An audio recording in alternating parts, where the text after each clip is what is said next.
Yeah. Om Namo Bhagavate Vasudevaya. Om Namo Bhagavate Vasudevaya. Om Namo Bhagavate Vasudevaya. Narayanam Namaskrityam Naram Chaiva Narottam Devim Saraswatim Vyasam Tato Jayamudirayet. So we'll continue study of Canto 1, first chapter. So last week I'll just quickly recap for 3 to 5 minutes. So we just discussed the subject of Srimad Bhagavatam at a high level first. It's the ripened fruit of Vedic wisdom. It is the last scripture given by the literary incarnation of Krishna, Vyasadeva, in his maturity of knowledge by the instruction of his spiritual master, Narada. And it is non-different from Supreme Lord. And it is also considered the Granth Avatar. After Lord Krishna left the world, the religion found its shelter at the feet of Srimad Bhagavatam. So it is considered the Mahapuran, the highest of all the Puranas. And we discussed quickly about the cantos, how the different cantos of Srimad Bhagavatam form the different limbs of Lord Sri Krishna. The first and second are the lotus feet, and third and fourth are thighs, and like that. So this is given in Srimad Padma Purana. And what are the 10 subjects of Srimad Bhagavatam that is given in second canto?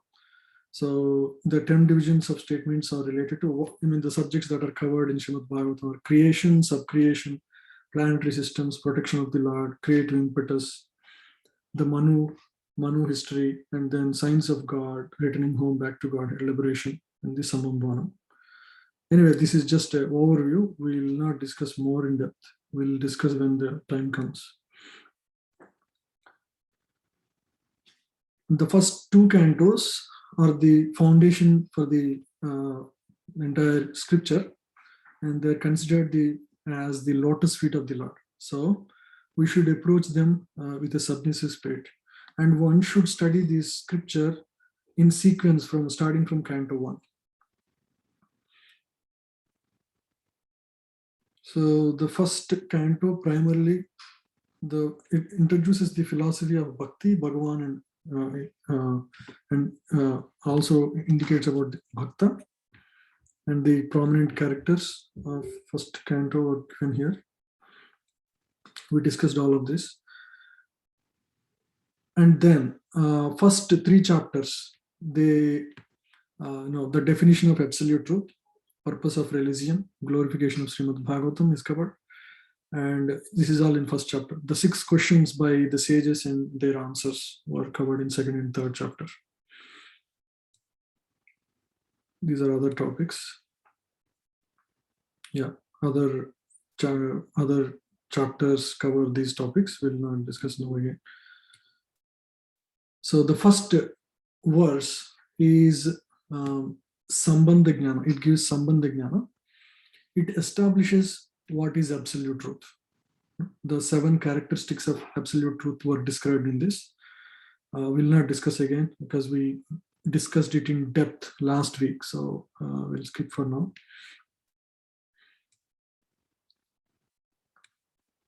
Yeah, so we also discussed the various explanations given by Vishwanath Chakravarti Thakur at various levels of transcendence. So this is a very detailed study. Now the second and third verses discuss the qualities and sweetness of Srimad Bhagavatam. So in any scripture, Vedic scripture provide 3 things. One is Sambandha Jnana. Abhideya. Sambandha is informs us about the relationship, what is the absolute truth. It defines what is the absolute, what is the goal. Sambandha gives what is the goal. Abhideya gives the means, how to execute to achieve the goal. And Prayojana is the result, or the fruit of Abhideya is Prayojana. So any scripture is ultimately supposed to give these 3 things. What is the goal? Sambandha. So in our case, the Sambandha is the Jnana about the absolute truth. So the first verse covers that. Second verse talks about Abhideya, the process. And the third verse talks about the prayojan. If you follow this process, what is the result you get? So that is the third verse. So let's read second verse.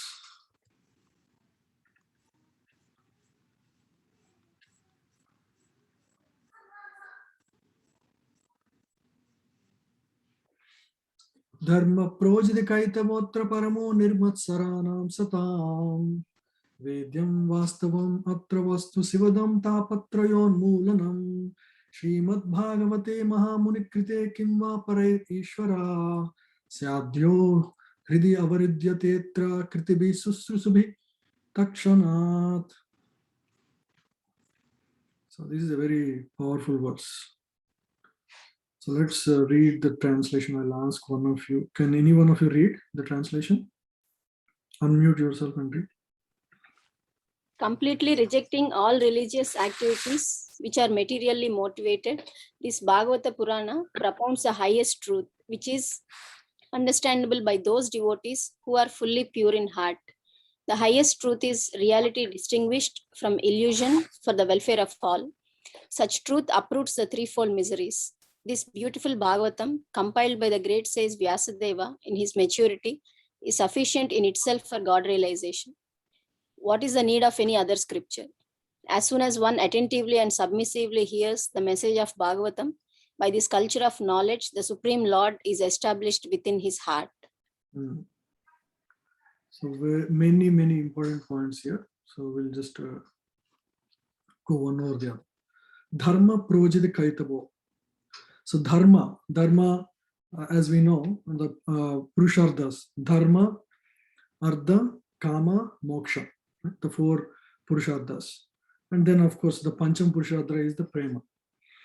So in this world, people in general perform dharma so that they perform dharmically their duties so that they can get artha. They get Lakshmi out of it.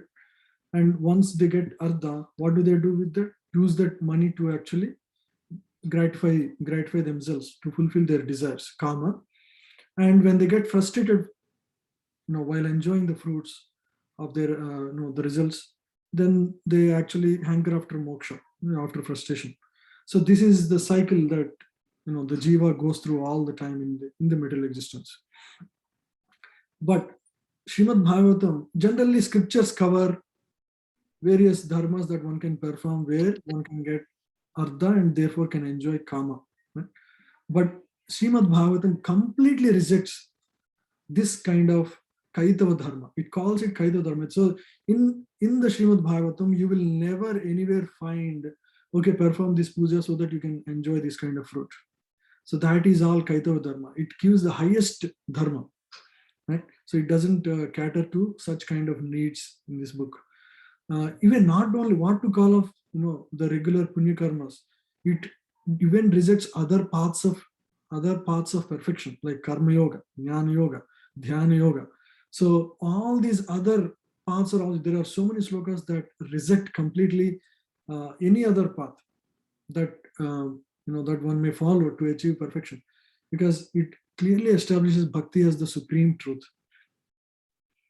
Paramo, it propounds the highest truth. The highest truth is Bhagavan himself. Right? Nirmatsaranam satam vedyam. Nirmatsaranam. Nirmatsarata means envy. In the material existence, everybody is envious because they cannot see, everybody has the pinch. If somebody else grows in the material world, they cannot, accept it. Especially between peers, there is always competition in the. One second, let me just mute everyone. Yeah. So that is the nature of the material world. Material world means there is matsarata, there is envy, there is competition. Right? That is how envy is manifested in the material, because everybody wants to be the center of attention, center of the success, the most successful person. Right? So this Bhagavatam, if one wants to understand completely, of course, all of us still may have little bit of envy or whatever, But if one has to understand completely, he must be pure in heart. So to the extent, to the degree one is envious, to that degree Bhagavatam covers itself. Okay.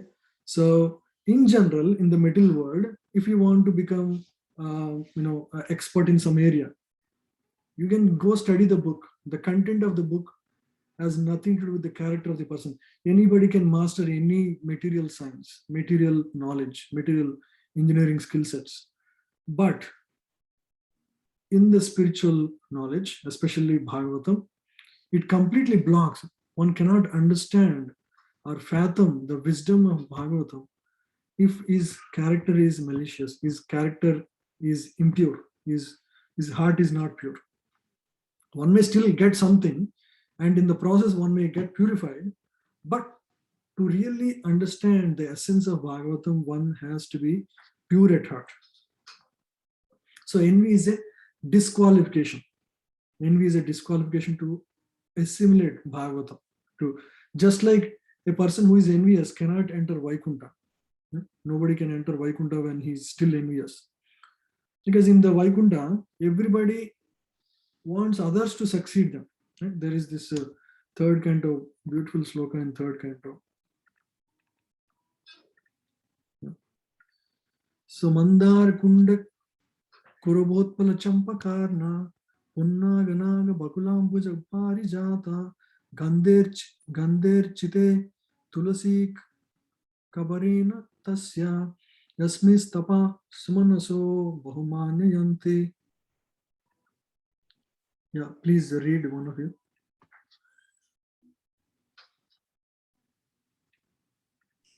Although flowering plants like the mandra, kunda, kurabaka, utpala, champaka, arna, punnaga, nagashera, bakula, lily and parijata are full of transcendental fragrance, they are still conscious of the austerities performed by Tulasi. For Tulasi is given special preference by the Lord, who garlands himself with Tulasi leaves. Okay. So this is the consciousness in the spiritual world. So this is description of the consciousness. There are so many beautiful flowers, mandara, kunda. They have beautiful, vibrant colors. Kurabaka, utpala, they are. Champaka is a very beautiful flower. But they know the glory of Srimati Tulsi. And even though Tulsi is just a leaf, right? Tulsi Devi is in the form of a leaf, like green leaves.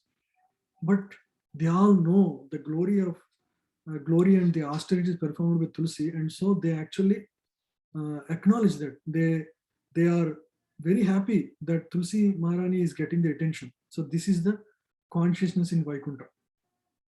So this is that Nirmatsara attitude. So that is what the attitude in Vaikuntha is.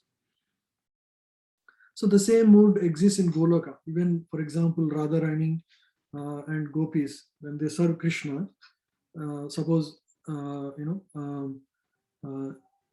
Radharani is getting attention, no gopis would be ever, they would all be so happy actually to increase the pleasure between Radha and Krishna. That is the nature of selfless love. Even Radharani never wants the attention herself. She wants attention of Krishna to be on any other gopis. Ultimately their desire is to serve Krishna, the pleasure of Krishna. They exist for the pleasure of Krishna. That is the mood in Vaikuntha or Goloka. So non-enviousness manifests in devotees in three levels. The least is a person is not envious, simply just not envious of others, advancement or success in material or spiritual life. That is the basic minimum, right? One is not envious at all. The second is when a person actually wishes good for others, not just not envious, he also wishes good for others. So he wishes good for others. Means even though somebody is get mercy of the Lord, he not only is non-envious, he in fact wishes good for him so that he can really get more and more mercy. So that is the nature of a little more advanced devotee. And the highest is when, the highest nirmatsara is when a devotee wants to, contribute to establish a non-envious society, or, the place of work, wherever he is. So establish a culture of non-enviousness where people encourage each other, and, people, it's not just himself acting in this way, he wants to cultivate this culture around with the people around him. And how is this possible? It is only possible by keeping God at the center. There is no other way one can establish such a non-envious society.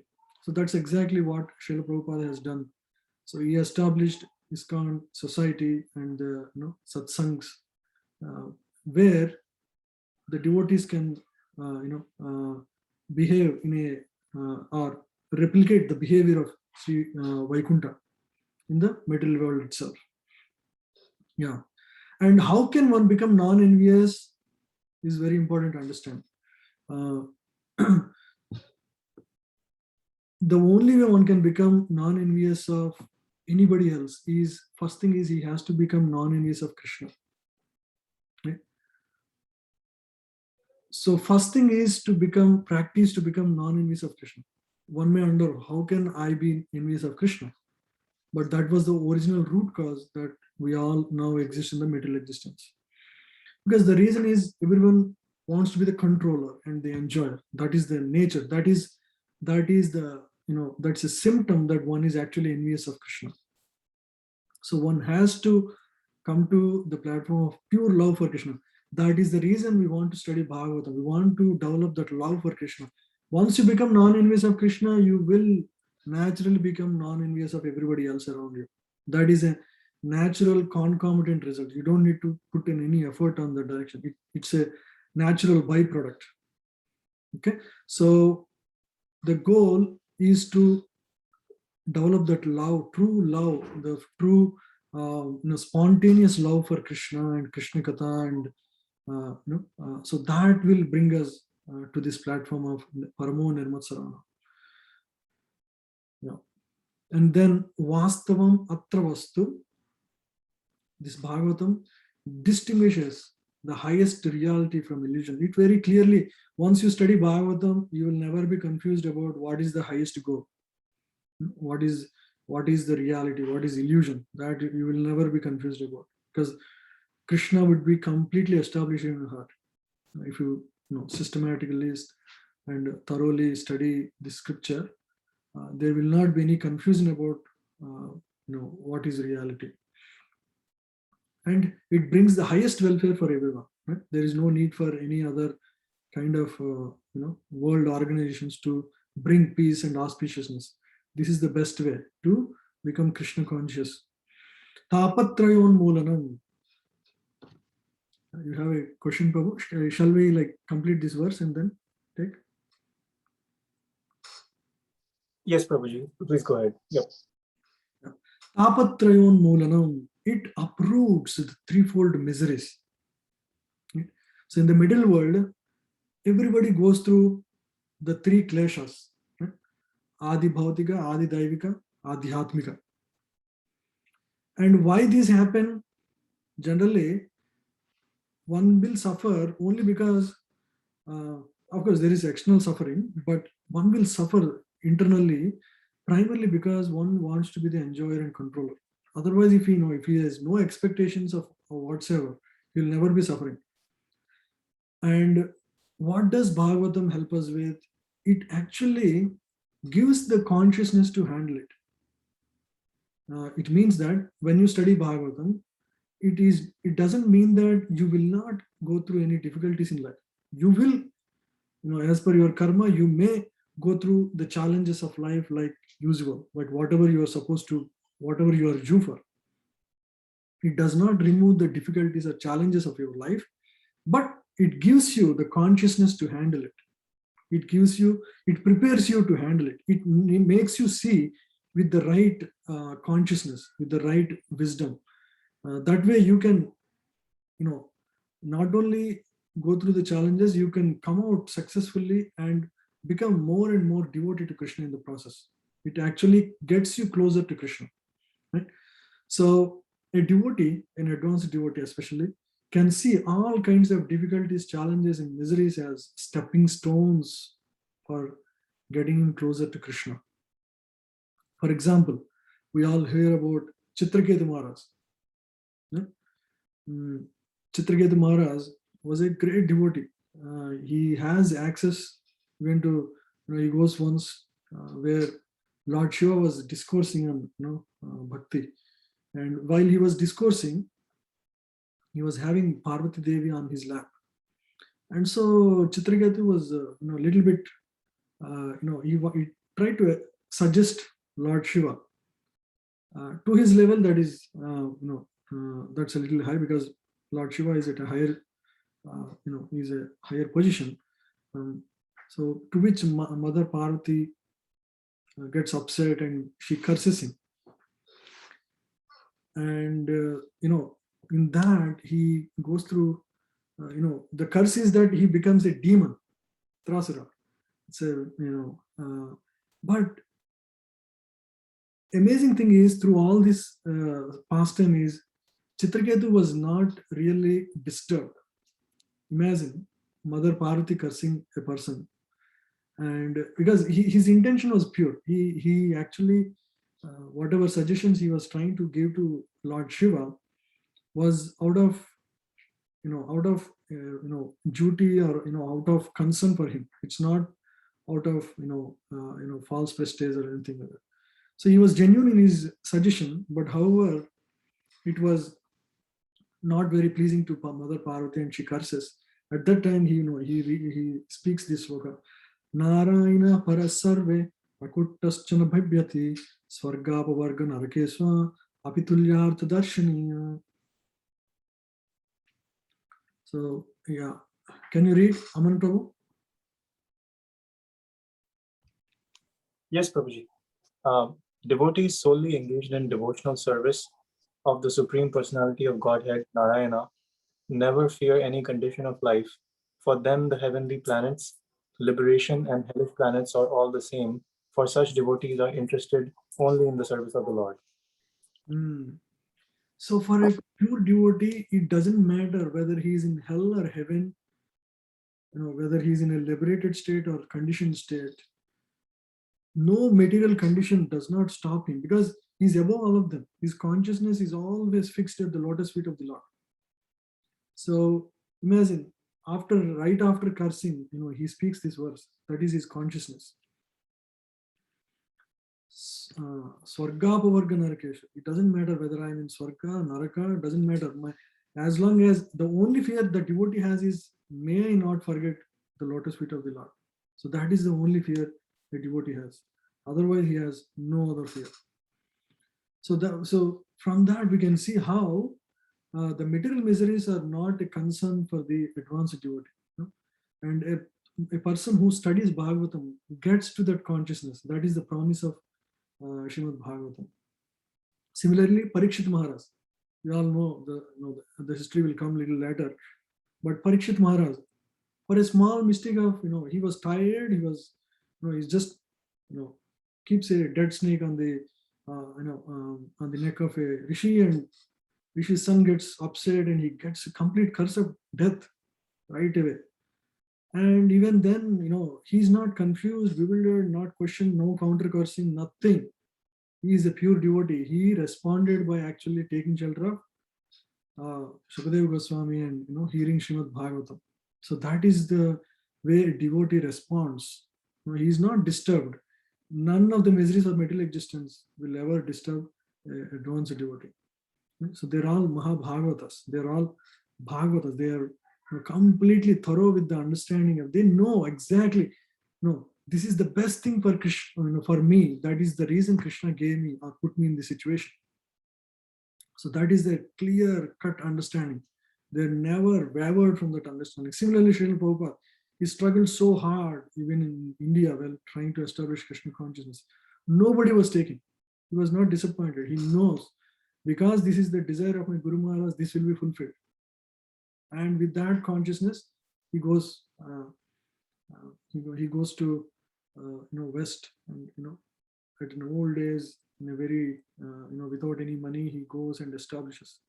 No miseries. Sometimes he was, he does not have a place to stay in the night, the cold winter. That was the condition he had to go through. But he was never, never disturbed or wavered from his desire to serve Krishna and his spiritual master. Okay. So similarly, we have this beautiful verse, right?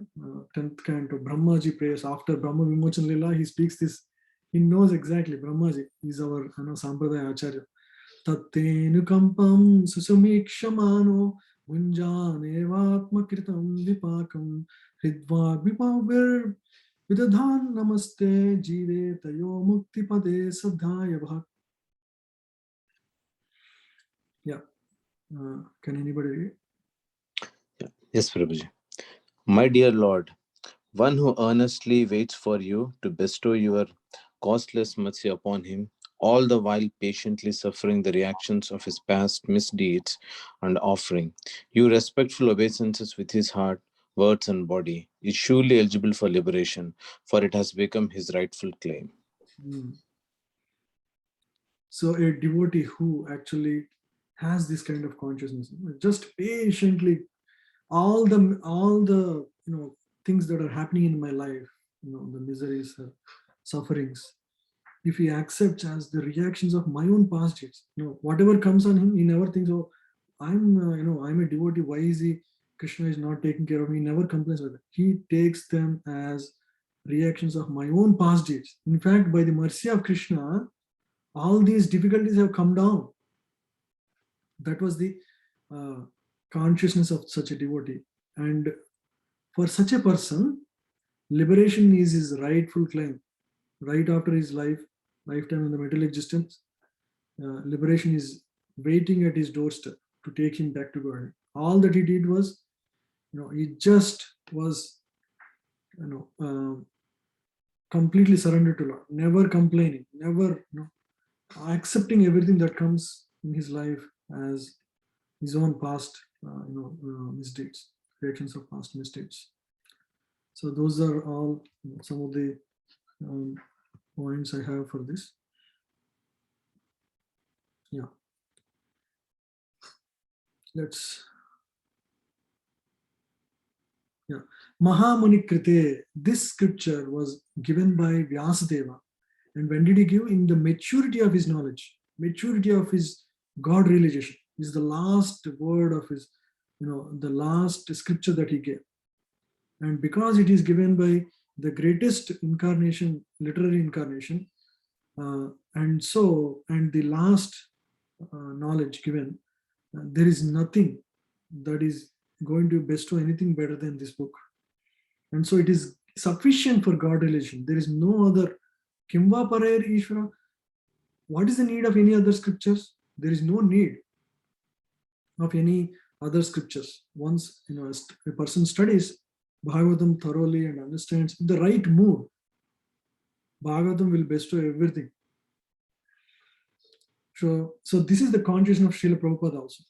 He has more faith on the scripture than his own strengths. So Srila Prabhupada always said, when he was going to America, he was carrying a trunk of Bhagavatam books in print, the first canto. What was it? And there are a lot of manuscripts as well. So his consciousness is Bhagavatam is going to America. Bhagavatam is traveling. And Prabhupada was thinking, I am servant of Bhagavatam. I am a servant of Bhagavatam. It is, if any transformation has to happen in the world, it is the glory of Srimad Bhagavatam. So that is his consciousness. So because he is the servant of Bhagavatam, his duty is to serve Bhagavatam by spreading the knowledge of Bhagavatam. That was the consciousness he was having at the time. Right?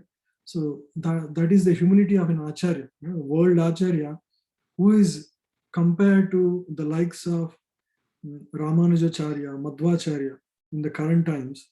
Such a great Acharya, there is nobody who had seen in the world in the recent times, in the last few centuries. And this Acharya, he has putting himself in such a position that he treats himself as a menial servant of Bhagavatam. So that is the glory of Srimad Bhagavatam. And as a servant, he wants to spread the knowledge of Bhagavatam, right? Similarly, we all have to approach Srimad Bhagavatam with that humility, right? This Bhagavatam, we have to be very careful when we approach. We should hear very attentively and with simplicity and humility, and always have that high respect for Srimad Bhagavatam. Ishvara sadhyo hridi avarijjate. So once Srimad Bhagavatam is studied and assimilated by a devotee, Supreme Lord is established within his heart at once. Kritivi susrasibi tatkshanat. As soon as one attentively and submissively hears Srimad Bhagavatam, Supreme Lord is established. Ishvara sadhyo hridi avarijjate. Supreme Lord is firmly established within his heart at once.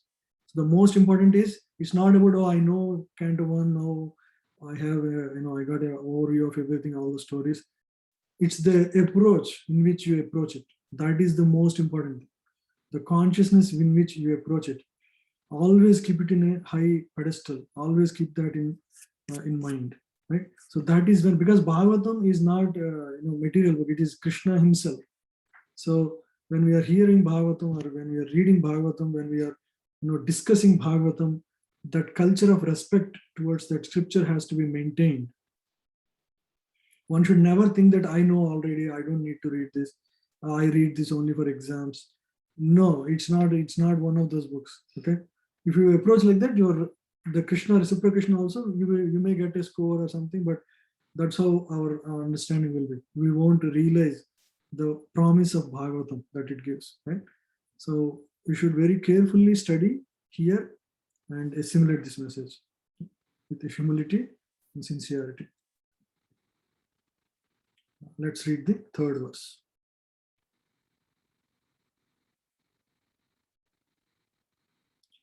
I covered a lot of points from purport. I would encourage you all to actually go through it as you study. Nigamakalpataror galitam phalam sukhamukad amrita dravasam yutam pibata bhagavatam rasamalayam muhuraho rasika bhuvi bhavukaha. Nigamakalpataror. Nigama means Vedic scriptures. Kalpataror. Vedic scriptures are considered kalpa, the desire tree, desire fulfilling tree. For that tree, galitam phalam, fully matured fruit has arisen. What is that? That is Srimad Bhagavatam. So this is Prayojana verse. We have so far covered Abhideya. First verse is Sambandha. Who is Krishna? The 7 characteristics. Second is Sambandha. Abhideya. We learned about the glories of Srimad Bhagavatam. And now we are, once one assimilates this message, what is the fruit one achieves? That is described in this. So it's let's read this. Can anybody read for me? Yes, Prabhuji. In the 2 previous slokas, it has been definitely proved that the Srimad. Yeah, can you read the translation? Okay. O expert and thoughtful man, relish Srimad Bhagavatam, the mature fruit of the desired tree of Vedic literatures. It emanated from the lips of Sri Shukadeva Goswami. Therefore, this fruit has become even more tasteful, although its nectarian juice was already relishable for all, including liberated souls. There are wonderful points in this. Let's quickly go over that. Let's read here itself. So it's a galitam phalam. It's a fully matured fruit. Bhagavatam is a fully matured fruit. Means it's ready to consume. If you want to assimilate and just get it, consume it, and you get the full nourishment. Sukha mukha amrita dravasam yutam. It is coming from the mukha of Sukha. Sukadeva Goswami, who was in his previous life, was a parrot of Srimati Radharani. He knows exactly the mood and love of Srimati Radharani towards Lord Krishna. She is the best devotee. And being her parrot, Sukha knows exactly the heart of Srimati Radharani, and the essence of bhakti in that sense. So Sukha Mukha Amrita Drava Samyutam. So this Bhagavad, this mature fruit, now it is coming from the mukha, or from the lips of Sri Shukadeva Goswami, and so because it, he is like the parrot of this knowledge that is coming from the mukha of Sukha, became even more sweeter. It became Amrita Drava. It became that fruit. The fruit is generally semi-solid, right? If you take a mango fruit, it is semi-solid, very ripened mango fruit. Now it became Drava. Samyutam means it and this Drava is also perfect in all respects, complete and perfect. Okay, and what you have to do? Pipata Bhagavatam Rasamalayam. Pipata means just drink, do relish. So this Bhagavatam, the book dealing with eternal relationship with Lord. Right? So all you need to do is just drink this knowledge. Rasa, this Rasa, Bhakti Rasa is available in this Bhagavatam. All you need to do is just drink it. And this knowledge is not just for any ordinary person, it is even relishable, even for the highest liberated souls. Alayam. Not just for conditioned souls, it is even relishable even for the highest devotees or highest liberated souls. Muhuraho Rasika Bhuvbhavakaha. Oh, expert and thoughtful man, relish Srimad Bhagavatam. It is coming from the mukha of Sukha, and so it became even sweeter. Right? So generally, a ripened fruit, when it's already sweet, it's already relishable, but when it is touched by a parrot, it becomes even more sweeter. We all heard about this, or even had experienced it. In India, we all have this experience. And this essence of wisdom, which is the mature fruit of Vedic literature, the desired tree of Vedic literature. Now, when it coming from this mukha of Sukha, it became, like a drava, and it can be just drunk and can be enjoyed even by the liberated souls. That is the nature of this this scriptural wisdom, and it becomes even tastier because of the interference of the devotees. Right? For example, we all heard about the Krishna's butter stealing pastimes. Right? As a child, Krishna would go to other gopis' home. There is no home that Krishna did not cover. I heard that Krishna did not leave any single gopi. He would visit because that is the desire of the gopi as a devotee of Lord. And he would go and steal the butter. And the gopi experiences ecstasy through the pastime of Krishna by just seeing Krishna going up and stealing her butter and sharing with monkeys or his friends. And they would externally show their anger, but internally they were so happy, and they would discuss among themselves how how Krishna was performing the pastimes. And sometimes they would feel, oh, Mother Yashoda, she does not get this experience because Krishna would steal only at others' places. He won't steal at his home.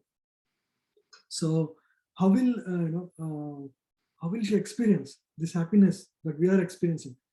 Out of compassion, all the gopis go and tell all these pastimes to Yashodama. Yashodama externally was angry, but she was relishing the way these gopis would describe these pastimes were, completely touching the heart of everyone, including Mother Yashoda. So by second-hand hearing of of the wonderful pastimes of Lord would make it even more enjoyable. So Yashoda would experience even greater ecstasy compared to what the gopis had experienced. In this way, the description of devotees give more and more joy. So it is mentioned that Srimad Bhagavatam is such a nectar. One should just drink it, faint, wake up, drink more, faint, wake up, drink, and faint. So the cycle should go on. There is no end for the the cycle. So that is the nature of Srimad Bhagavatam. And Krishna is the Rasaraj. Right? He is the Akila Rasamrita Murti. We studied in Nectar of Devotion. He is so attractive. He's attractive to gopis, all the people in the material world. He's not only attractive to ordinary people, he is attractive to even other incarnations. For example, Mahavishnu would want to see Lord Krishna when he was in this material world. Right? He finally one day Arjuna and Krishna go together to see Mahavishnu. So in Karana Ocean. So in this way, Krishna is highly reciprocal, and he reciprocates with each individual in a unique ways, in making them the most dear to them, right? Making it more dear to them. Yeah. So let's read the 4th verse. Let's move a little fast now. These are the most important. So I spend more time on this, the first 3 slokas, because they are, the setting the baseline for this scripture. So this is more like a history past. Naimishe nimisha kshetre dashaya saunakadaya satram swargaya lokaya sahasra samamasatya. Yeah, please read.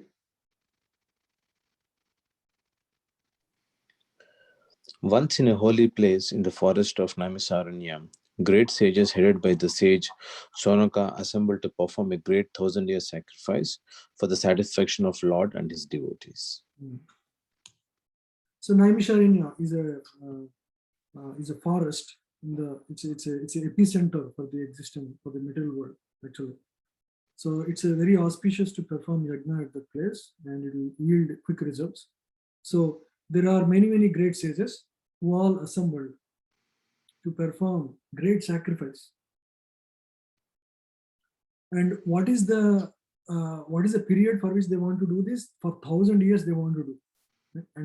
And is it for their own personal benefit? No, it is actually for the satisfaction of the Lord and his devotees. Actually, they are welfare seekers for the world. Right? So sages they never work for their own profit. Their life is meant for the pleasure of the Lord and loka kalyana. Right? So they want to do good for people in the world. Right? So they all came together, gathered, and gathered to start performing this 1,000-year sacrifice, fire sacrifice for the welfare of everybody. Right? So the great sages are always anxious to do good to the people in general, and as such, sages headed by Saunaka. Saunaka is the eldest of all and the wisest of all, and others assembled at the holy place of Naimisharanya with a program of performing a great and continuous chain of sacrificial ceremonies. Forgetful men do not know the right path for peace and prosperity. However, the sages know it well. So that's why sages are not investing in creating better technologies for the world. They are investing in performing sacrifices. They are putting their own time and energy and sparing like 1,000 years of their lifetime to actually perform the sacrifice. And therefore, for the good of all men, they are always anxious to perform acts which may bring about peace in the world. They are sincere friends to all living entities. And at the risk of great personal inconvenience, they are always engaged in the service of the Lord for the good of all people. Yeah. The modern materialistic society is detached from its relation to the Supreme Lord. And all its plans which are being made by atheistic leaders are sure to be baffled at every step. Yet they do not wake up to this. We see this all the time in the material world. The leaders would keep on promising many things which would ultimately doesn't bring any real good. In this is the congregational chanting of the holy names of the Lord is the prescribed method for waking up.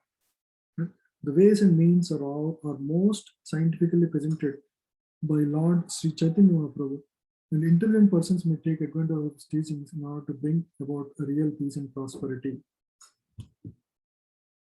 Yeah. Taye tada itu munaya pratarhuta hutagnaya satkritam sutamasīnām prapachur idamadarat. Yeah, please read. One day, after finishing their morning duties by burning a sacrificial fire and offering a seat of esteem to Srila Suta Goswami, the great sages made inquiries with great respect about the following matters. So on one fine day, they all came together, and so this is the culture of those days. They offered a seat to the high, so they have that high due respect for Srila Suta Goswami. They made their inquiries. They had certain questions, and with great respect,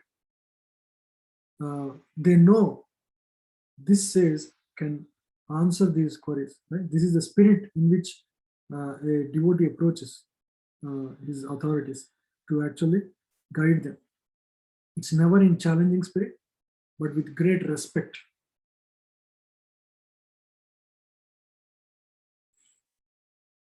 Yeah. So those who listen to Bhagavatam may put questions to the speaker in order to elicit the clear meaning, but this should not be done in a challenging spirit. One must submit questions with a great regard for the speaker and the subject matter. This is also the recommendation given in Bhagavad Gita. Tadvidhi pranipatena paripasnena sevaya. One must learn the transcendental subject by submissive oral reception from the right sources. Therefore, these sages addressed the speakers of the Goswami with great respect. Okay, so now we are getting into the context, setting the scene. Right? Vishaya uchuhu, now the rishis inquire. Tvaya khalu puranani setihasani chanaga akyatani api adhitani dharma sastrani janyuta. Now they are actually describing the qualities of Suta Goswami, who is is going to narrate the past in Srimad Bhagavatam. So there is the original conversation between Sukadeva Goswami and Parikshit Maharaj. Now that same thing is described, in the Naimsarinya by the sages, by the Suta Goswami to sages. So now the sages are inquiring. Okay, can anybody read? The sages said, "Respected Suta Goswami, you are completely free from all vice. You are well versed in all the scriptures famous for religious life and in the Puranas and the histories as well, for you have gone through them under proper guidance and have also explained them." So the sages recognize the qualities of Srila Suta Goswami. What are those qualities? You are well versed in the scriptures famous for religious life. You are thorough. You have studied them all in the Puranas and histories as well. Right? Itihasas, histories means itihasas. So, and how he studied, he didn't study independently. He studied under proper guidance. He not only studied under proper guidance, he also already explained. So it means that he assimilated the message already thoroughly. So that is a qualification of Srila Suta Goswami. This is the qualification for any speaker whom we want to hear from. The speaker should be thoroughly studied with the scriptures under proper guidance. If the teacher is not having right guidance, then he cannot give right guidance to the student. So that is one important qualification for the teacher. So here Prabhupada describes what the Goswami, who is considered a Goswami, and the major vices of Kali Yuga, because most people do not talk about this. We may hear professional Bhagavata reciters or saptahas conducted in the world, but they may still be actually not practicing the 4 regulative principles properly. So Prabhupada brings about that point.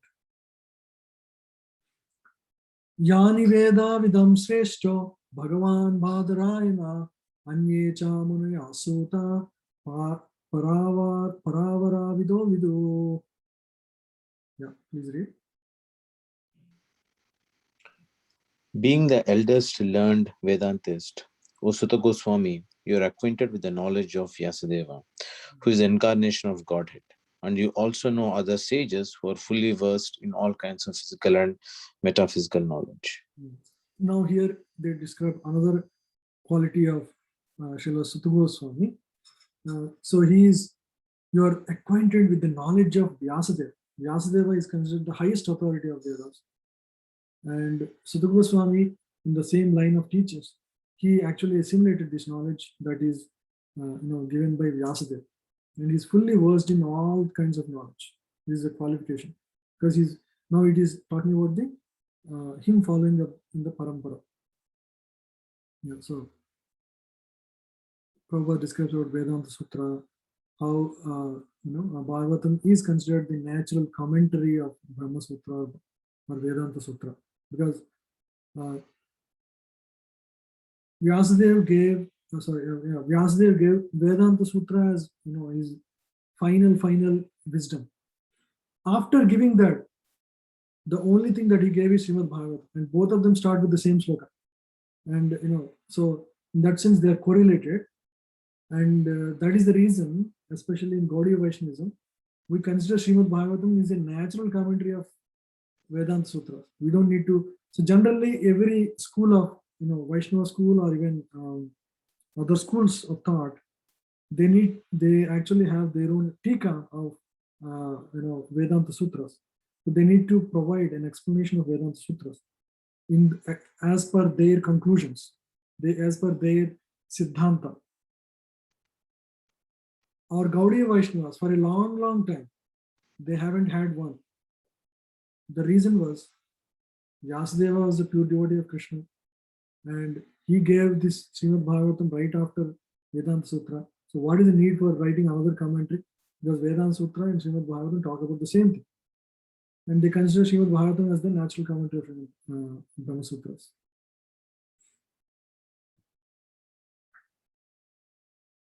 Vedtatvam saumya tasarvam tatvatas anugrahat bruya snigdhasya sisasya gauravo guhyamapyuta.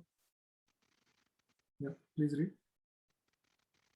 Can you read, Prabhu? Yeah, go ahead, miss. And because you are submissive, your spiritual masters have endowed you with all the favors bestowed upon a gentle disciple.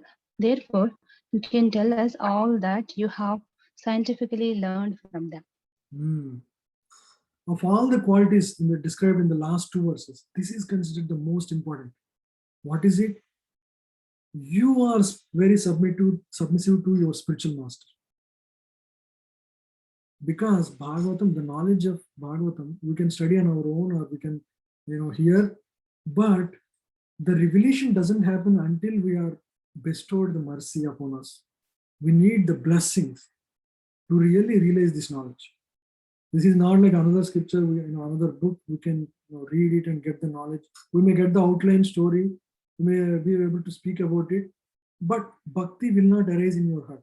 Even though you study Bhagavatam, unless you receive the blessings of the higher authorities, like in this case, they're talking about Sutta Goswami, spiritual master.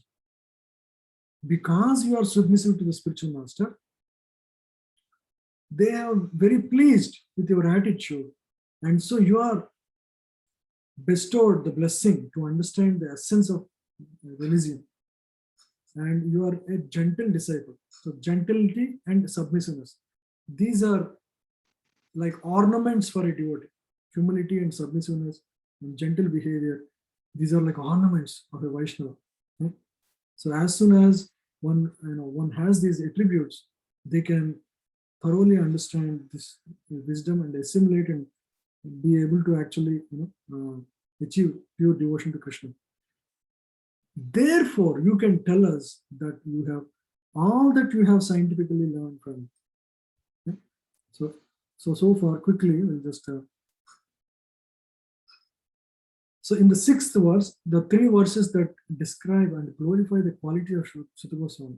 These are the qualities for anybody, who can assimilate the knowledge and share the knowledge of Srimad Bhagavatam. One, in the 6th verse, there are 2 qualities. Anagha and Akyatani Aditani. 2 things. One is free from vices. He does not have any wrong vices. And you have thoroughly studied and explained. Not only studied, you have explained this knowledge. So these are the two qualities of Suta Goswami as described in verse 6. In 7, Veda Vidam Sreshta. You are the eldest learned Vedantist.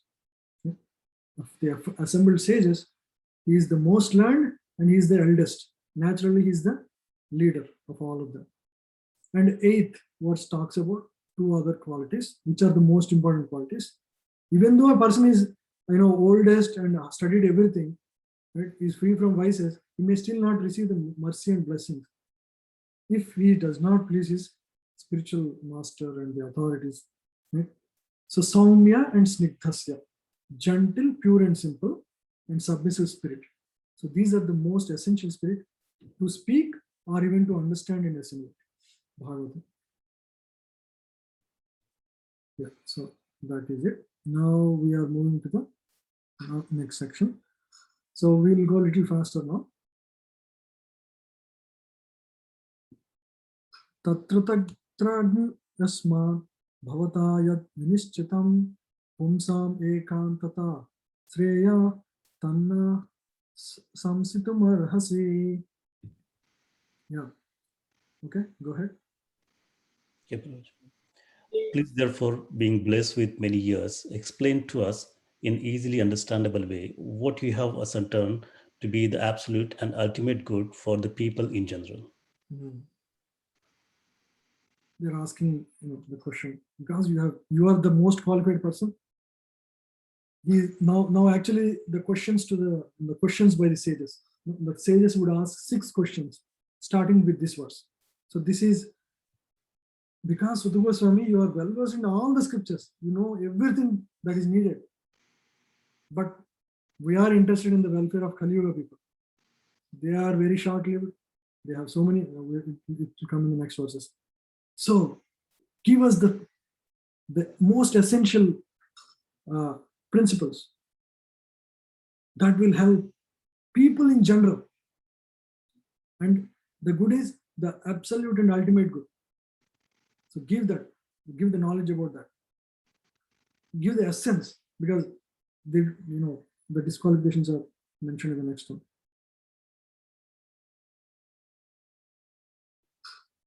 Rayen alpa yushasabhya kalau asmin yuge jana manda sumanda matayo manda bhagya hi upadruta. Yeah, now the qualities of Kali Yuga are described here. Go ahead. O learned one, in this iron age of Kali, men almost have but short lives. They are quarrelsome, lazy, misguided, unlucky, and above all, always disturbed. These are the qualifications of any person born in Kali Yuga. No? Quarrelsome, easily get into fight. No?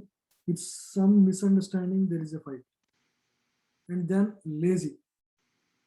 Lazy primarily, not materially, spiritually lazy. Materially very active actually. Materially they want to find new technologies to become more lazy and don't want to put any effort, right? So you see all the technologies, how they improved lifestyle. With a single click you can send a message to your home. With a single button you can call your like thousands of miles away. So in that way, they're becoming lazy towards spiritual life primarily, misguided. You'll see so many, already these people are, quarrelsome and lazy. On top of this, they are misguided, meaning you'll see, out of 100 institutes, 99 institutes of spiritual life are bogus, right? It's very difficult because all the choices that appear are bogus. And by good fortune or something, one may get the opportunity to get Krishna consciousness. But most likely because everybody is looking for some kind of relief, and there is an opportunity by somebody else, right? Already there. And so very easily gets misguided. Unlucky, right? Very, very unlucky because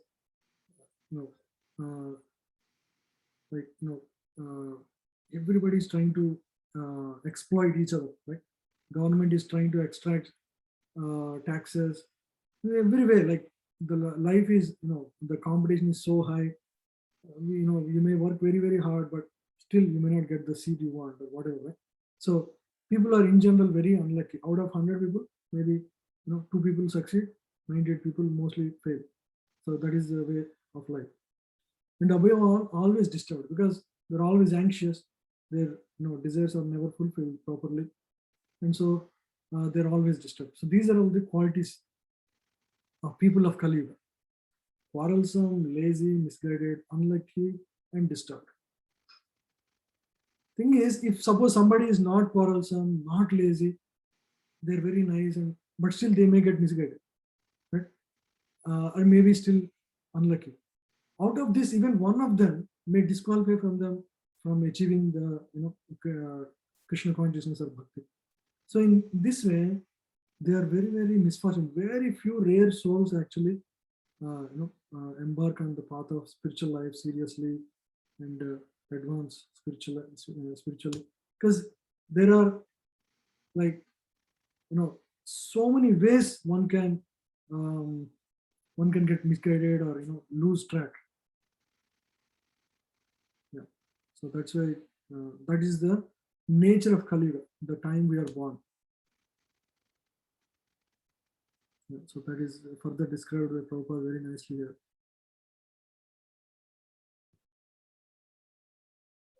Bhurini bhuri karmani srotavyani vibhagasa atah sadotra yatsaram samudritya manishaya bruhi bhadraya bhutanam yenatmasu prasidati.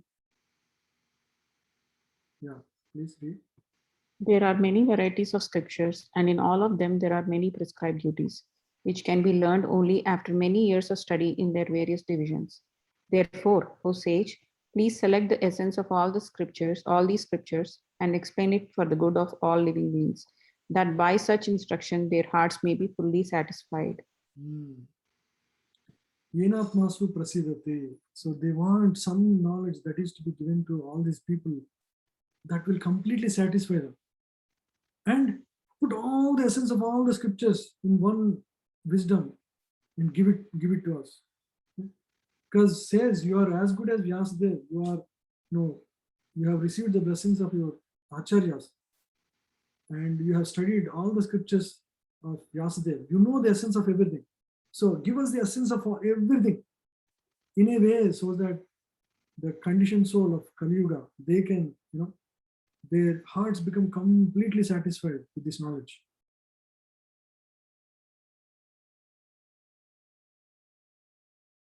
Yeah. Sutta janasi bhadram te bhagavan satvatam pati devakyam vasudevasya jato yasya chikirshaya. Yeah. All blessings upon you, O Sutta Goswami. You know for what purpose the personality of Godhead appeared in the womb of Devaki as the son of Vasudeva. Now, this is another question. They now very specifically, initially they asked the good of all, give that knowledge that is essence of all scriptures, that is good for all. Now clearly explain what is the purpose for which Lord Krishna has appeared in this world. The answer is given in the second chapter. The second chapter answers questions 2 and 3. So this is a question by the sages.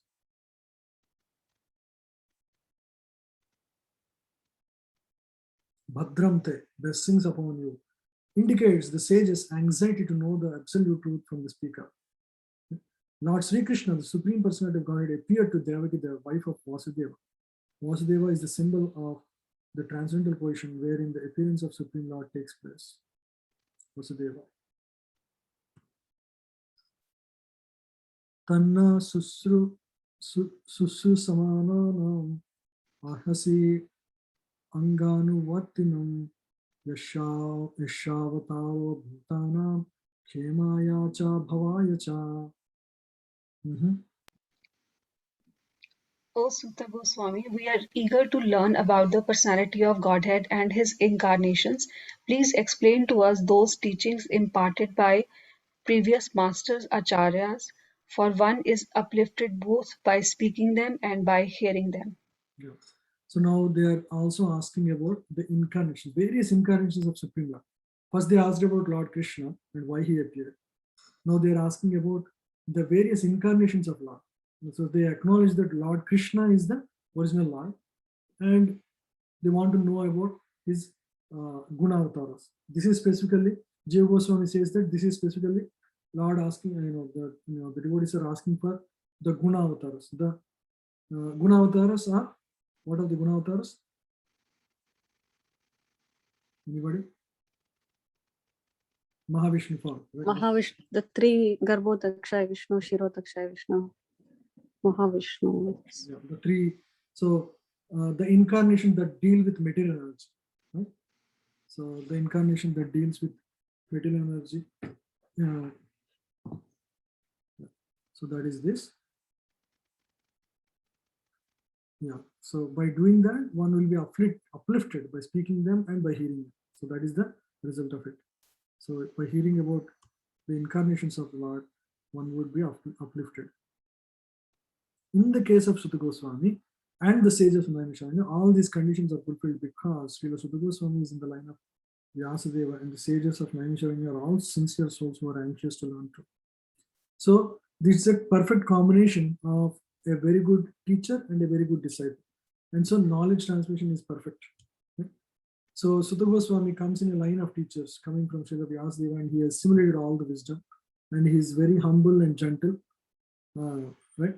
And the sages, they are all working for the welfare of everybody and very sincere and anxious also. They also want to they're also very eager to learn this wisdom.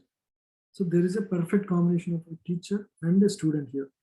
So thus the transcendental topics of Lord Krishna's superhuman activities, his incarnations, his birth, appearance, or disappearance, his forms, his names, and so on are all easily understandable because all requirements are fulfilled. Such discourses help all men on the path of self-realization.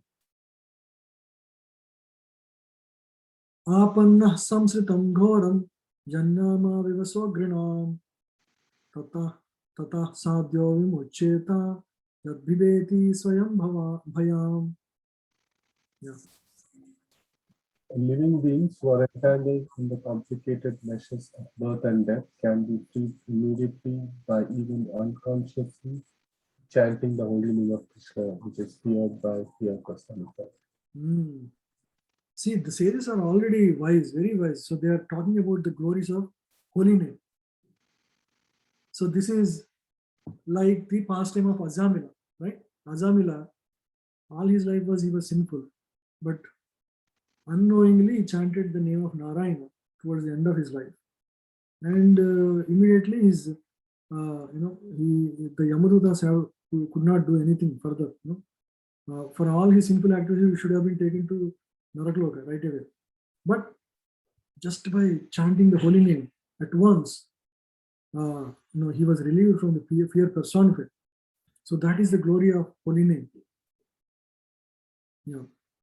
So the sages are saying, right here, Jannama Vivasa Granam, right?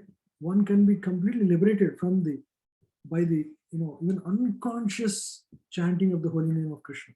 That is the potency of the holy name. Apanna samsritam goram jannama vivaso grinam. Is the solution for the most difficult situations. Yeah? So especially Apanna samsritam, right? The jivas who are entangled in the hurdles of birth and death, right? So in the middle world, everybody is in this samsara sagar, right? They are going through, repeated birth and death in this, right? It's very complicated, ghoram, very complicated. But there is a upaya. What is that upaya? Just by the chanting of the holy name, one will be relieved, right? Yad bhiveti swayam bhavam. He will be completely relieved of all fears.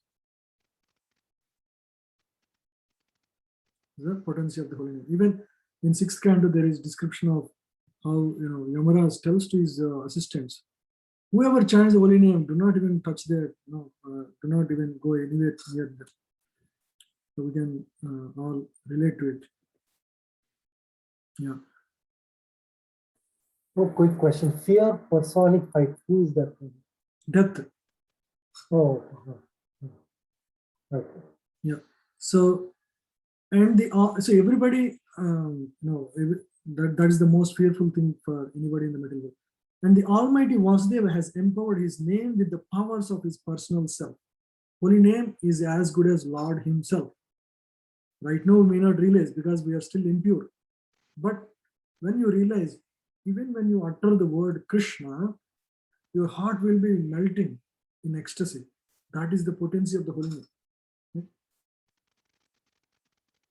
Or Acharya say, if when you want potency is there in this holy name, in this syllable Krishna, that when I speak it, you are dancing on my tongue, and I want thousands of tongues so that I can hear more and more of the glories of the holy name. So, so that is the nature of the holy name. But right now, it's not our experience because we are not yet there. Right? It doesn't mean that the holy name is less powerful. It is that we have to qualify ourselves to experience that. Everything is related to him and everything has its identity in him. It is stated herein that the name of Krishna is feared even by the fear personified. Okay? So, okay. So here fear personified is death, and even death would fear Krishna. That's the actual overall meaning. Right? So this indicates that the name of Krishna is non-different from Krishna. Therefore, the name of Krishna is as powerful as Lord Krishna himself. There is no difference at all. Anyone, therefore, can take advantage of the holy name of the Lord Sri Krishna even in the midst of the greatest dangers.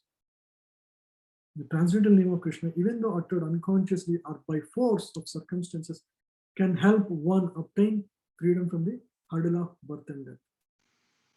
Right? So at all times we should take shelter of the holy name. Right? Even in all circumstances of our own life, it's not that only during chanting of the holy name we utter the holy name. You can take shelter of the holy name any time. There is no limit to it.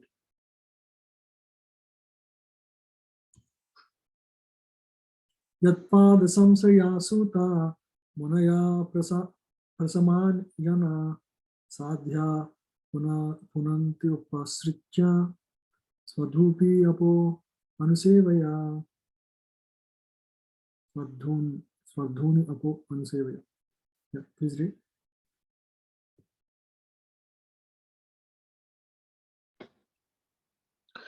O Suta, those great sages who have completely taken shelter of the lotus feet of the Lord can at once sanctify those who come in touch with them, whereas the waters of the Ganges can sanctify only after prolonged use. So he is talking about this, Suta Goswami, Munaya Prasamayana. Prasamayana means absorbed in supreme devotion to the Supreme.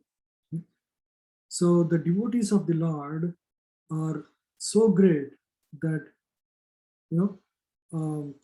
just by coming in touch with them, one will be more purified, right? One will be quickly purified compared to the Ganges water, which will only purify gradually, right? So that is one should take shelter of great devotees of the Lord. That is the message. They ask questions. They also provide their own, comments. Because they're already aware. They're all very, very advanced souls. The pure devotees whose only business is serving are honored by the names Prabhupada and Vishnupada, which indicates such devotees to be representatives of the lotus feet of the Lord. Anyone, therefore, who takes shelter of the lotus feet of a pure devotee by accepting the pure devotee as a spiritual master can be at once purified. Such devotees of the Lord are honored equally with the Lord because they are engaged in the most confidential service of the Lord, for they deliver out of the material world the fallen souls whom the Lord wants to return home back to Godhead. So that is the main duty of the devotees. They want to somehow deliver the jivas of the material world back home, back to Godhead. So that is the task on behalf of the Lord they take up. Such pure devotees are better known as wise lords according to revealed scriptures. The sincere disciple of the pure devotee considers the spiritual master equal to the Lord, but always considers himself to be a humble servant of the Lord. This is the pure devotional path. That's the nature of the devotee. Yeah.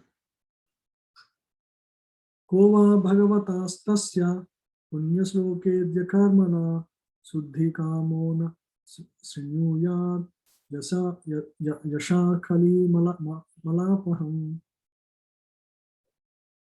Yeah, please read. Who is there desiring deliverance from the vices of the age of quarrel? Who is not willing to hear the virtuous glories of the Lord? Yeah. So who is there desiring deliverance from the vices of the age of quarrel, who is not willing to hear the virtuous glories of the Lord? It's a counterintuitive question. Who would not want the benefit of hearing the glories of the Lord, which can completely deliver from all the miseries of the material existence? Right? Nobody would take up the choice of not taking shelter of, not hearing the glories of the Lord, because it's naturally the best thing for anybody.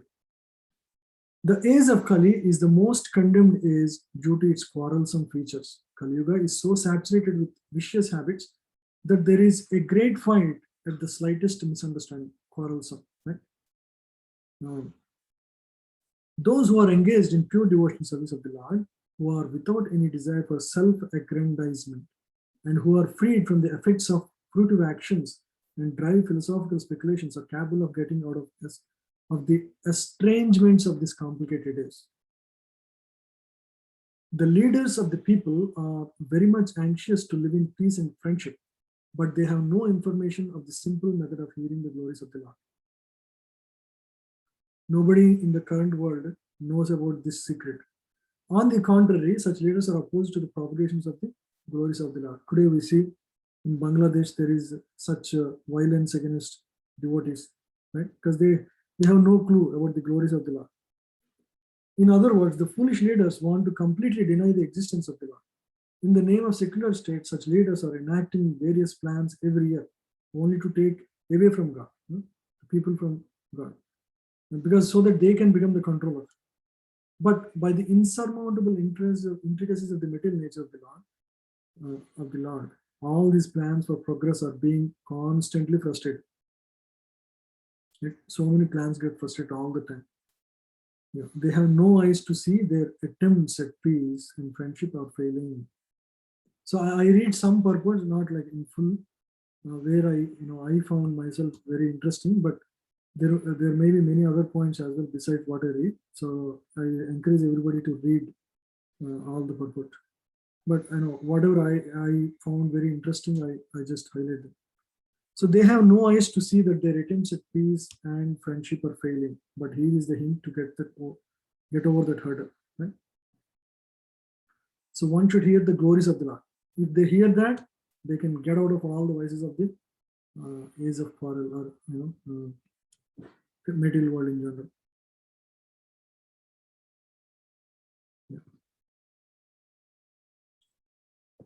Tasya karmani udarani parigitani suribhi bruhina sraddhadhanana leelaya dadata kala. Can you read, anybody? His transcendental acts are magnificent and gracious, and great learned sages like Narada sing of them. Please therefore speak to us who are eager to hear about the adventures he performs in his various incarnations. So we already heard about one question about incarnations, that is Guna Avataras. So this is about adventurous pastimes that Lord performs, which is specifically referring to Leela Avataras of the Lord. Right? So like Narsimha Leela or Rama Leela. So these are pastimes where Lord saved his devotees or performed loving exchanges with his devotees, and Lord Krishna, of course, the highest of all. So now they want to hear about these sweet pastimes of the Lord's incarnations. Yeah.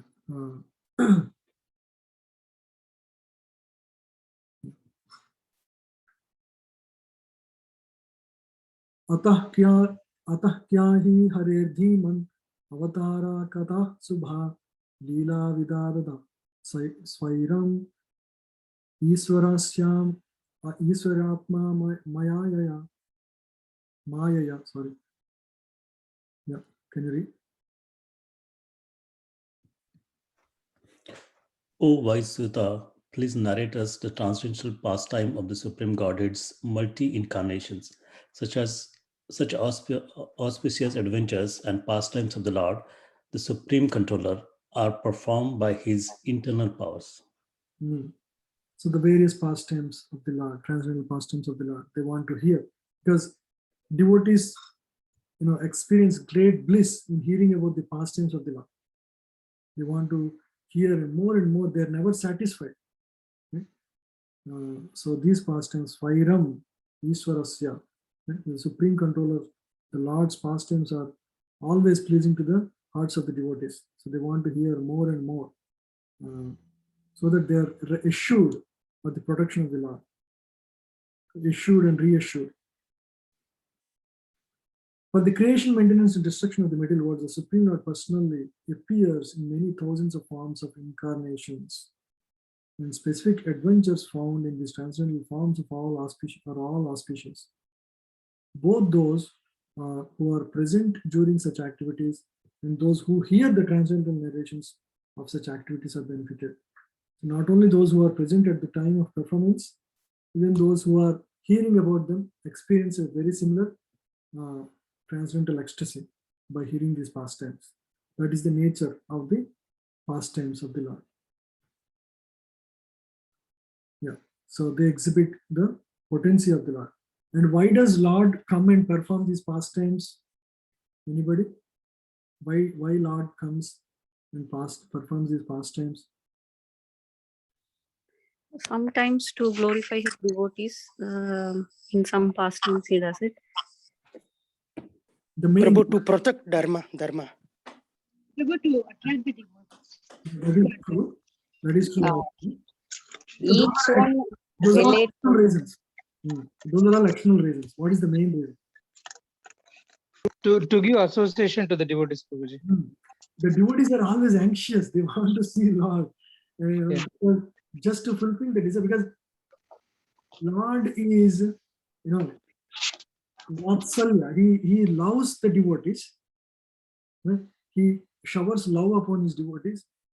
But he is also Vasaya, means he is also controlled by the devotees.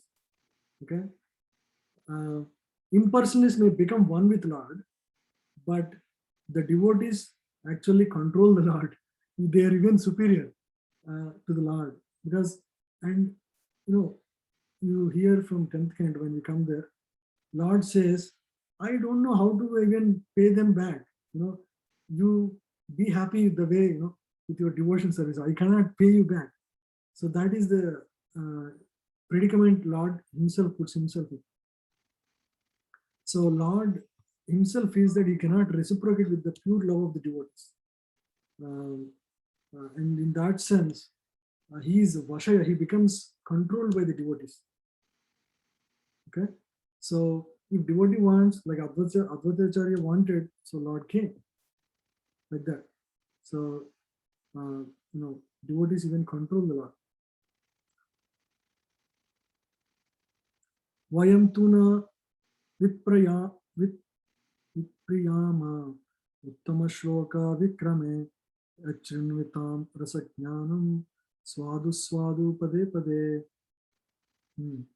The nature of the devotees is explained here. Okay. We never tire of hearing the transcendental pastimes of the personality of Godhead, who is glorified by hymns and prayers. Those who have developed a taste for transcendental relationships with him relish hearing of his pastimes at every moment. So, Lord Krishna reciprocates with each individual jiva according to his particular rasa. Every individual gets his Lord's attention.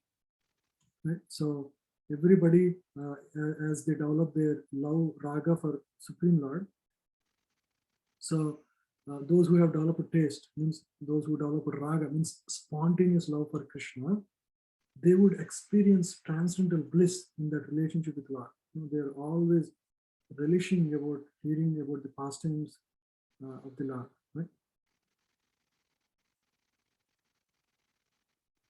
So the happiness is in just hearing and glorifying the Lord.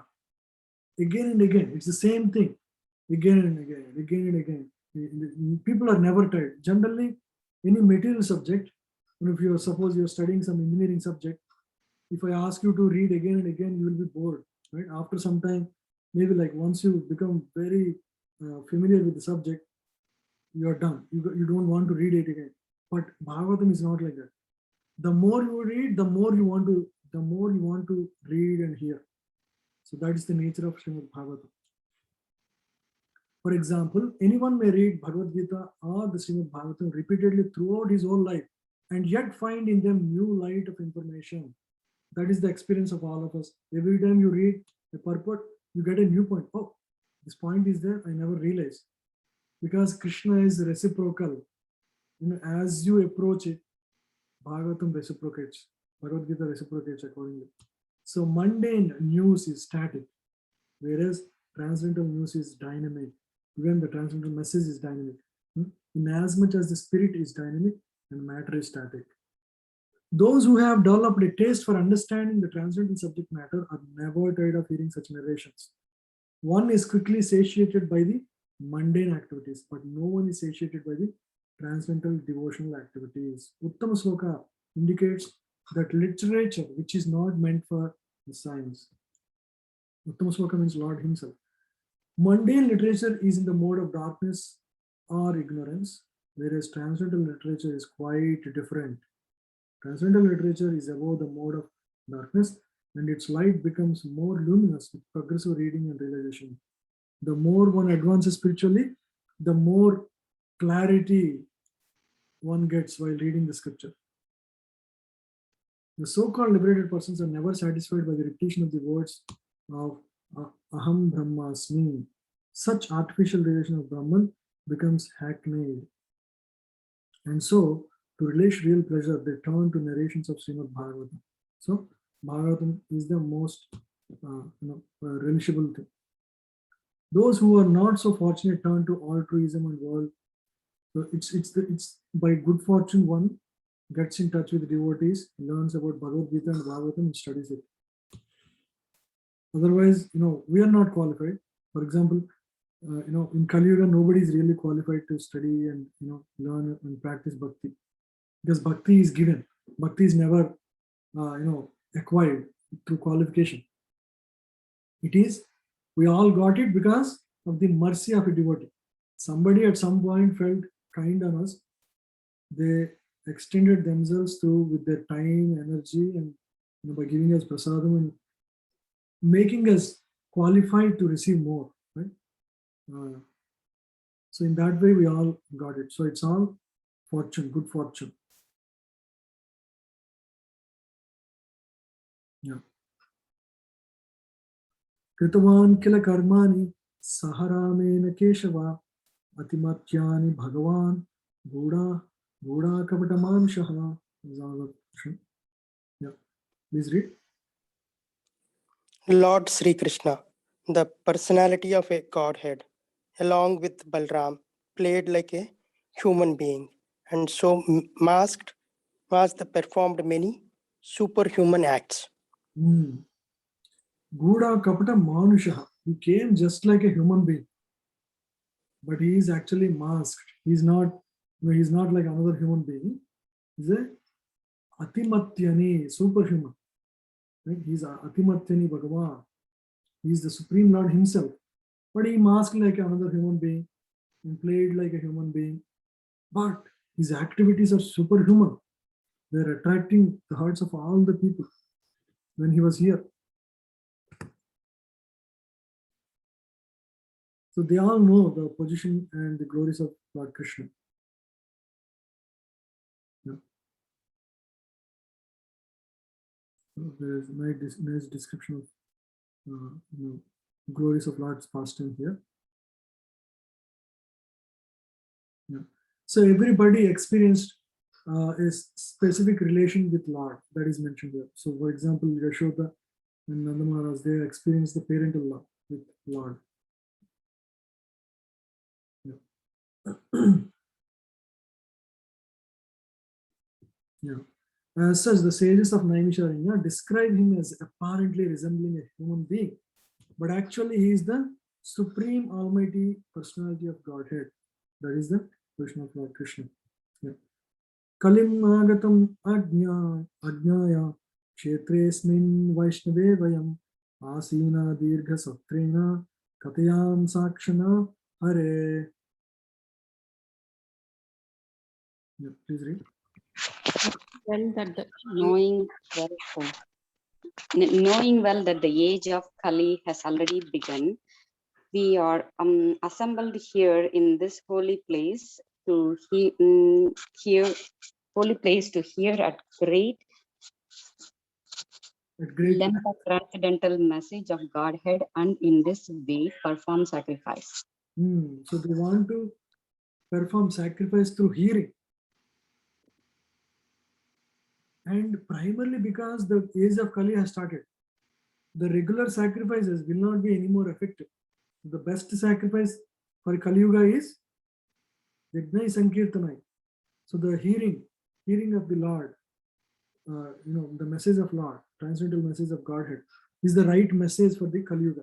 And so they want to hear about that from the Suta Goswami. So they all are assembled there at the place to hear about that. Yeah. So the age of Kali is not at all suitable for self-revelation, as was Satya Yuga, the golden age. So this is iron age. Satya Yuga is the golden age. So this is So for self-revelation, the people in Satya Yuga living a lifetime of 100,000 years were able to perform prolonged meditation. And similarly, other yugas, they were all able to do it. But in Kali Yuga, the maximum duration of life is 100 years only. And that combined with various difficulties, right? We already discussed the difficulties, right? Mandabhagya, they're already, Mandasamandamadiyo, Mandabhagya, Upadrita. So the recommended process of self-revelation is that of hearing and chanting of the holy name. Fame, pastimes of the Lord. So these are the three things one should do. One should chant, one should hear about the name, fame, and pastimes of the Lord. The sages of Naimisharanya began this process in a place meant specifically for the devotees of the Lord. So they prepared themselves to hear the pastimes of the Lord over a period of 1,000 years. So they want to hear for 1,000 years. By the example of this, one should learn that regular hearing and recitation of Bhagavatam is the only way of self-realization. This is the only method for this Kali Yuga. Other attempts are simply a waste of time, for they do not give any tangible results. Lord Sri Chaitanya Mahaprabhu preached the system of Bhagavad Dharma, and he recommended that all those who were born in India should take the responsibility of broadcasting the message of Lord Krishna, primarily the message of Bhagavad Gita. And when one is well established in the teachings of Bhagavad Gita, he can take up the study of Srimad Bhagavatam for further enlightenment in self-realization. So that is the recommendation for Kali Yuga. Somna sandarshino dhatra dustaram nistiti satam kalim sattva haram pumsam karnadhara ivarnavam. Yeah, please read. We think that we have met your goodness by the will of providence, just so that we may accept you as captain of the ship for those who desire to cross the difficult ocean of Kali, which deteriorates all the good qualities of a human being. Yeah, so it's mentioned the danger of Kali Yuga. It deteriorates all the good qualities of human being. So with every day we see how things are degrading. The quality of life, the quality of air, water, or the resources, natural resources, how everything is degrading. And towards the end of Kali Yuga, we hear that people are so merciless, and it's very difficult for anybody to live at the time. So the sages are, saying that it is our great fortune that we were able to, accept you as captain of the ship. The ship is Bhagavatam. The book Bhagavatam, or the knowledge of Bhagavatam, of course, it's not in the form of book at the time. So the knowledge of Bhagavatam is the ship. And who is the capable captain for it? The capable captain is Sutta Goswami. So all the resident, all the the passengers or the passengers in the ship are acknowledging their great fortune that, oh Sutta Goswami, we are so fortunate that you are our captain. And this great ocean of material existence, especially ocean of Kali Yuga, which deteriorates all kinds of good qualities, we can easily cross with you as the captain on this great ship. So they acknowledge the greatness of Sutta Goswami. Right? So they asked several questions. They will ask their final question now. So this is the final question. They asked, we'll discuss it in summary. They asked all the questions and they glorified Sutta Goswami to take charge of explaining them the wisdom. Bruhi Yogeshware Krishne Brahmanye Dharma Varmani Swam Kastam Aduno Pete Dharmakam Saranam Gata. Yeah, please read.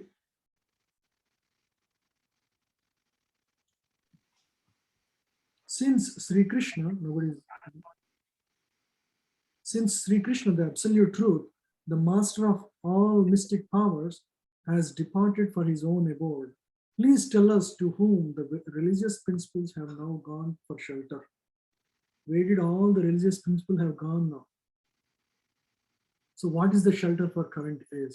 This is the final question of the 6 questions that the sages of Naimisharanya have asked. So here is the summary of all the questions. The question 1 from the 9th verse: what is the highest good for the people of Kali Yuga? What is the highest good? Which is answered in 2nd chapter.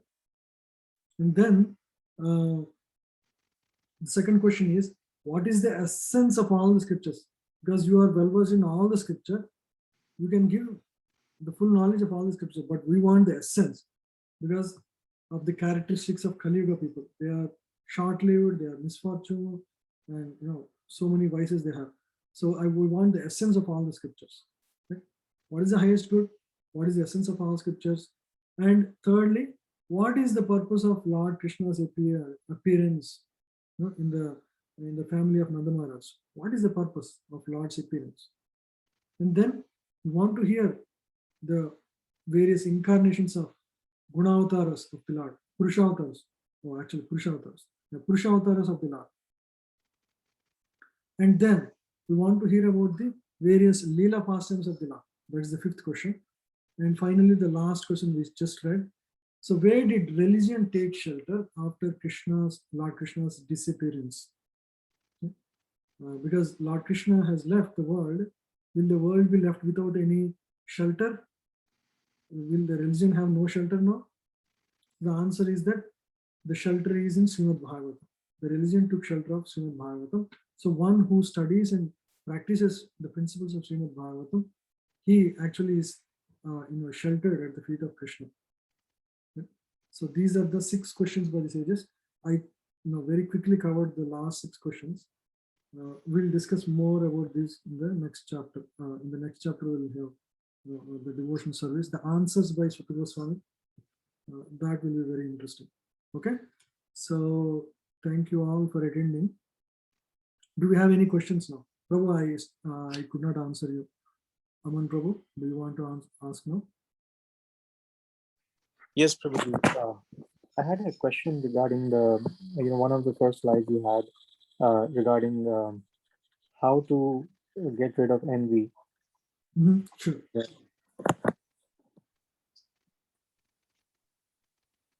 Okay. What was the question, Prabhu? So you had mentioned that the recommendation is to, uh, uh, not be envious of Krishna or not be envious of God, and Mm. then that should naturally result in not being envious of others, right? So I was just wondering, like, oftentimes what happens is, like, for example, when you have a boss, like right at work, you are not envious of your boss because he's your boss, he's a figure of authority. But oftentimes, like your peers, you're more envious of them because you know even though you're not envious of your boss, like, so I'm just thinking, like, we may not be envious of Krishna because we accept him to be the supreme authority of everything. But how does that translate into us not being envious towards other people? Because we originally are spiritually related to Krishna more than anybody else in this world. And the original reason for us to come to the material existence is that original envy towards Krishna. Okay, so even though we may not be expressing, at some point in our, in our journey, we originally envied, why only Krishna be the center, why not me, right? So when that controllership, that, as soon as we have that kind of ownership and controllership in the material world, so that is actually a symptom of, envy. We may not feel that we are envious of Krishna externally, explicitly, but as soon as you know the symptoms, like, you feel envious of somebody in the material world, like colleagues or somebody, that is actually a symptom of original envy towards Krishna. And the cure is to cure that original envy. And how do you cure? By learning about Krishna, by developing love for Krishna. Once you clear that root problem, naturally, in that, because now you're okay, I keep hearing something. Yeah. So once you develop that natural attraction and love for Krishna, your heart is fully satisfied. Okay. Once your heart is fully satisfied, there is no question of any envy for anybody, because once you achieve that, a devotee feels that there is nothing more to achieve. The 6th chapter talks about that. So after having achieved that spiritual bliss of that realization, one understands that there is nothing more to achieve. There is nothing. So he has no question of envy. He's totally satisfied in his own understanding and realization. So in this way, naturally, with that development of love, raga bhakti towards Krishna, one develops non-enviousness towards everybody else around him, right? Because he comes to a satisfied state of mind, a state of mind which is not anymore hankering after material things, because he knows this spiritual life is the better. Just like a child outgrows small toys, right? The toys which he was enjoying as a young boy, he would outgrow it as he gets older. So similarly, these, the envy and all, now, as one advances, they appear like very, very bad vices that he unnecessarily carried in the past. So that is the natural result of his development of love towards Krishna. Makes sense. Thank you, Prabhuji. Hare Krishna. Thank you. Anything else? Oh, Haribol, Vishnu wanted to see Krishna, but they both are same, right, Prabhuji? How do I understand that? Yes, Vishnu and Krishna. You're asking whether they are same? Remember when you are telling us like everybody wants to see Krishna, including Vishnu want to see Krishna. Yeah, correct. Yeah. How they both are same, right? They both are same God. They are one and they are different also. It's achintya beda beda. The way it is, Lord expands into various incarnations to perform various activities. So his first expansion, Swamsa, is Balaramji. From him, Chaturvyuha Vishnu comes, right? So from that Narayana comes, from that Mahavishnu comes, from Mahavishnu comes Garbhodakshaya Vishnu, and from him comes Kshirodakshaya Vishnu. So all these incarnations are like, Brahma Samhita says, they're like lamps. They all look alike, they all have the same capability. They're all Vishnu Tattvas. But there is one original lamp which lights all the other lamps. Like suppose you have one lamp, you light 10 other lamps. They all look alike, but one is the original, the others are all started by this original lamp. And they all are equally capable in terms of course, they don't exhibit the same qualities as Lord Krishna. Each incarnation exhibits certain level of qualities, but quality wise they are same, and they have their own individuality. And these incarnations want to also, when Krishna comes to this material existence, even Mahavishnu wants to see him. Yeah, so that was given in the that was described in 10th canto. You had also mentioned Yes. every universe has one Vishnu, but there is only one Krishna. There could be many Vishnus, Yeah, but there is one Supreme. yeah. Lord expands into various Vishnu Tattvas. Okay, and all to, so the whole purpose of all these. So, for example, Balram is called Dasya Bhagavan, right? He's the servant God. What is his purpose? His purpose is to actually please Krishna. That is the only purpose he has. And he is equally powerful, equally capable, equally as good as Krishna. But Krishna expands. Okay? So that is the power of the Supreme Lord. That's the right? When he expands, doesn't mean he will dilute himself, right? So that is the difference between the philosophy of Mayavada versus Vaishnava. So when Lord expands, he remains equally powerful, while the expansions are also equally powerful as well. So yeah, so it's like that. Is that clear? Yes, Prabhuji. Is it I could not hear.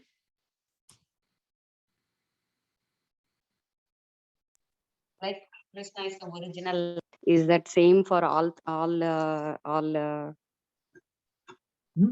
Krishna is the original light, like he's the supreme in even Sri Vaishnava. Is that right?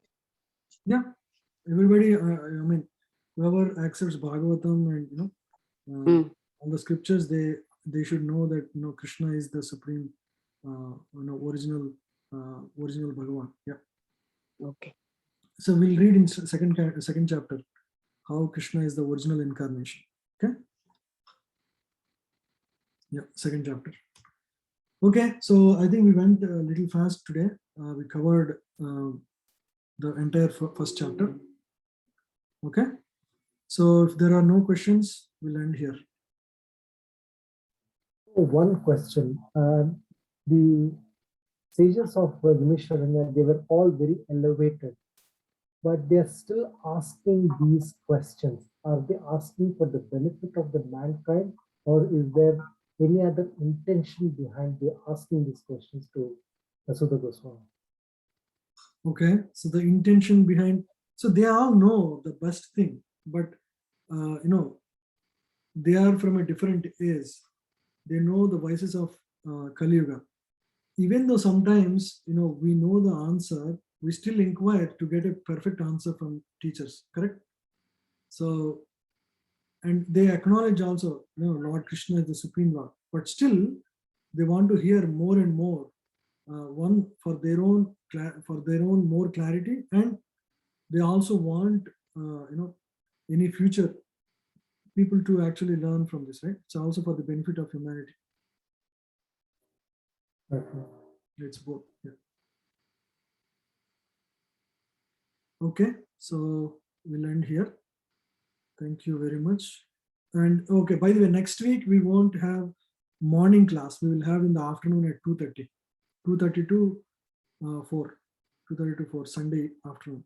Because next week onwards we will have some program in the temple by His Holiness Harivilas Maharaj on Damodar Ashtakam. So we should attend that either online or preferably we can go and attend in person, that is better in the temple. So I encourage everyone to attend. And we'll have our session in the afternoon, Sunday afternoon. Okay.